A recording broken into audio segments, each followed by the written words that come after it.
Live from NBC5, this is NBC5 News Today at 6.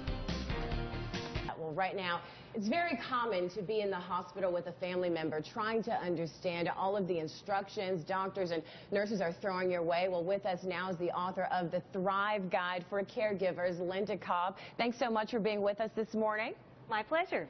I'm sorry.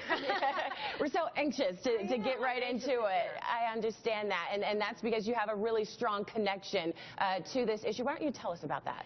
You know, I've spent my whole life in hospitals. My father was a hospital president, and for 20 years I've been an executive coach for physicians, nurses, and healthcare executives.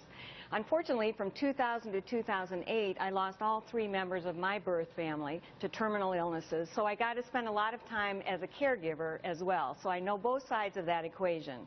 What I noticed during that time was I saw so many family members who really were struggling, and they were so overcome with fear, and most importantly, they were letting their own health decline. And I witnessed that firsthand. What I realized was that the coaching skills that I use professionally are really what got me through that very difficult time. I understand. So from what you've learned and what you've experienced as well, you've developed a formula. I have, yeah, and I felt so strongly that I wanted to share what I used with other people. So the CARE formula, C, is commit to a positive focus. When you do that, if you make that a rule, you will limit fear by giving your mind something very specific to focus on. And if you commit to that with your loved one, it gives you a common focus. A is ask for what you need. You know, hospital staff are very busy, but they will respond to a clear request. Also, ask for support from others. R is record details, dates, and names. Don't rely on your memory. That's not going to serve you when you're in that position.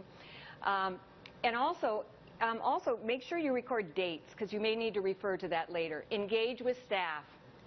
They're humans just like us. They respond to kindness.